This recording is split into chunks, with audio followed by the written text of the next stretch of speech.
आज ना माझ्या दिवसाची सुरुवात ही अशा प्रकारे झाली आणि हे आजचं नाही तर रोजचीच गोष्ट झाली आहे. कारण बेसिंगमध्ये भांडे वगैरे घासायला लागलं ना, पूर्ण चेंबरमधलं पाणी घरात येतं आणि पूर्ण घाण होऊन जातं घरामध्ये पाणी पाणी.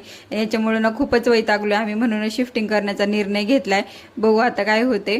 तर आज सकाळी नाश्त्याला ना मी मस्तपैकी थालीपीठ बनवले होते आणि दुपारची माझी कामं वगैरे आवरून झाल्यानंतर मला थोडीशी झोप लागली आणि तेवढ्यात रुद्रनी ना हा कारनामा केला होता. घरात सगळीकडे पावडर पसरवून ठेवली होती आणि मी त्याच्यावर ओरडन म्हणून ना तो बाथरूम मध्ये जाऊन लपून बसला होता. आता त्याच्या या कारनाम्यावर मी त्याला ओरडू की त्याला हसू मला हेच कळत नव्हतं.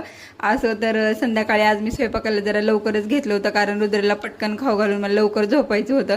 कारण तो लवकर झोपला नाही तर मग खूपच उशीर होतो त्याला झोपायला, लवकर झोपतच नाही तो, म्हणून स्वयंपाक करायला घेतलं होतं. पण माझं हे पिल्लू मध्येच रडायला लागलं, म्हणून त्याला सोबत घेऊनच मी स्वयंपाक करत होते.